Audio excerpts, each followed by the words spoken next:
Assalamu alaikum dear students. I hope so you all are fine. Welcome to Education for All. In this video we'll discuss regarding the admissions at 43 nursing colleges.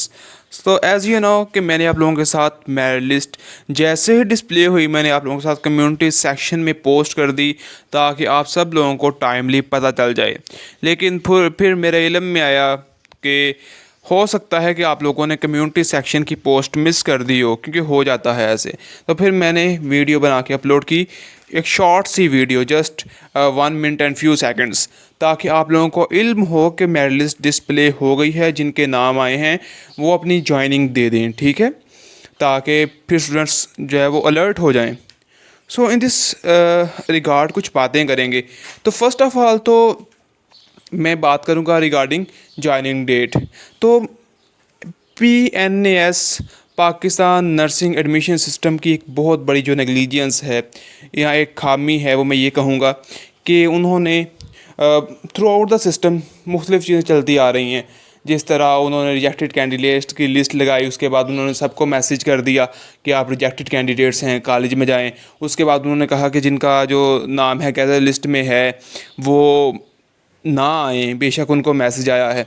उसके बाद जो है वो उन्होंने second merit list लगाई, 2 दफ़ा लगाई पहले, और फिर उसे रिमूव कर दिया गया कि इसमें फ़ॉल्ट है, डिफेक्टेड है, ठीक है। अब तीसरी मरतबा जब उन्होंने सेकंड मेरिट लिस्ट लगाई है तो उसमें उन्होंने कोई डेट ही मेंशन नहीं की कि स्टूडेंट्स ने आया कि कब ज्वाइनिंग देनी है। आप लोगों ने एक पोर्टल सिस्टम बनाया है कि जी ये पोर्टल सिस्टम है, और स्टूडेंट्स ने उसी पोर्टल सिस्टम को फॉलो करना है और उसी के मुताबिक ज्वाइनिंग देनी है, ठीक है। आप उनको एक प्रॉपर वे में गाइडेंस तो दें कि क्या कि कब हमारे पास डेट है, कब तक हम लोगों ने ज्वाइनिंग देनी है। जिस तरह आप लोगों ने फर्स्ट मेरिट लिस्ट के नीचे मेंशन किया, और जब आप लोगों ने सेकंड मेरिट लिस्ट लगाई उसमें भी आप लोगों ने 16 जून का टाइम दिया पहले। उसके बाद जो है वो तो रद्द कर दी गई कि जो उसमें काफ़ी गलतियाँ थी आप लोगों के अकॉर्डिंग, इस वजह से उसे रिमूव कर दिया गया, ठीक है। सो उन्होंने ज्वाइनिंग डेट मेंशन नहीं की, तो स्टूडेंट इस पर बारे में काफ़ी वरीड हैं। थर्ड थिंग आया कि जो है वो थर्ड मेरिट लिस्ट लगेगी या नहीं लगेगी। डेफिनेटली जो है वो थर्ड मेरिट लिस्ट डिस्प्ले की जाएगी, लेकिन उसमें ज़रा टाइम लग सकता है, क्योंकि जब ये स्टूडेंट्स ज्वाइनिंग देंगे और उसके बाद देखा जाएगा कि कितनी सीट्स वैकेंट हैं और कितनी सीट जो हैं वो ऑक्यूपाइड हैं, उसकी बेस पे जो है वो फर्दर जो है वो थर्ड मेरिट लिस्ट लगाई जाएगी, और जो स्टूडेंट्स उस क्राइटेरिया पे फिट होते होंगे उनका नाम आएगा, ठीक है। Next is that student worried है अपग्रेडेशन के हवाले से। सो अपग्रेडेशन के बारे में उन्हें फ़र्स्ट ऑफ ऑल तो जो एडमिशन सिस्टम है या जो ये सिस्टम है नर्सिंग का, उन्हें फ़र्स्ट ऑफ़ ऑल रूल्स बनाते हुए ये चीज़ वाज़े करनी चाहिए थी कि अपग्रेडेशन का क्या सिस्टम है, क्या स्टूडेंट्स का एडमिशन जिस प्रेफरेंस के अकॉर्डिंग हो चुका है, क्या वहाँ पे अपनी मर्ज़ी से रह सकते हैं या सिस्टम ऑटोमेटिकली उनको अपग्रेड करता जाए और वो मजबूर होंगे, उनके लिए मैंडेटरी होगा कि वो नेक्स्ट इंस्टीट्यूट में जाएँ। फॉर एग्ज़ाम्पल, अगर किसी स्टूडेंट्स का DG खां में हो जाता है और उसकी वो सेकंड प्रेफरेंस थी, लेकिन बाद में उसका मेरिट फर्स्ट जो उसकी प्रेफरेंस है निश्तर वहाँ पे फिट हो रहा है, तो क्या उसके लिए ये मैंडेटरी है कि वो निश्तर ज्वाइन करे, ठीक है। ये सारी चीज़ें जो हैं वो ऑलरेडी वेल क्लैरिफाइड होनी चाहिए थी कि ये बात है, अगर आप इससे हट के, इन रूल से हट के अपनी मर्ज़ी करते हैं तो फिर आपकी मिस्टेक है। लेकिन जब स्टूडेंट्स को बताया ही नहीं गया इन सारी चीज़ों के बारे में, उनको इन्फॉर्म ही नहीं किया गया कि उन्होंने करना क्या है, क्या रूल्स एंड रेगुलेशंस हैं, और फिर ज्वाइनिंग डेट के हवाले से बात करते हैं तो अब मेरिट लिस्ट डिस्प्ले की गई है तो ज्वाइनिंग डेट का ही नहीं बताया गया कि ज्वाइनिंग देनी कब है। जी आप लोगों ने मेरिट लिस्ट तो लगा दी, उसका क्या फ़ायदा कि आप लोगों ने जो है वो साथ ज्वाइनिंग डेट नहीं दी। स्टूडेंट्स तो कन्फ्यूज़ हैं।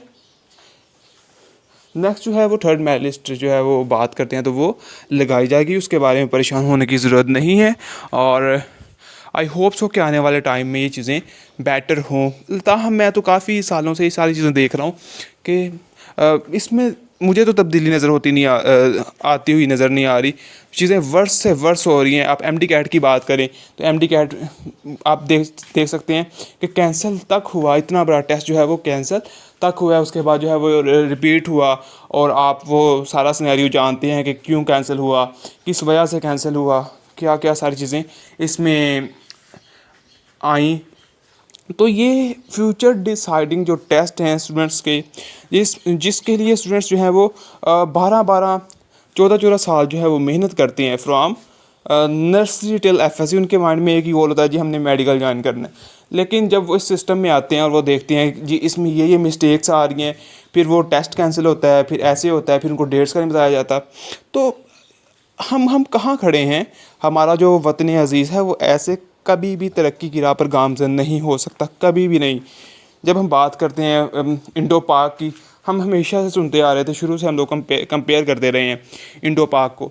आज हम देखते हैं कि अगर कंपैरिजन के बारे में हम लोग सोच भी नहीं सकते। हम लोग वैसे ही कह देते हैं जी इंडिया हमसे बहुत आगे है, और आने वाले वक्त में मैं यकीन से कहता हूँ कि इंडिया जो है वो बेहतरीन ममालिक में, तरक्की याफ्ता ममालिक में जो है वो शामिल हो रहा है। लेकिन पाकिस्तान की हालत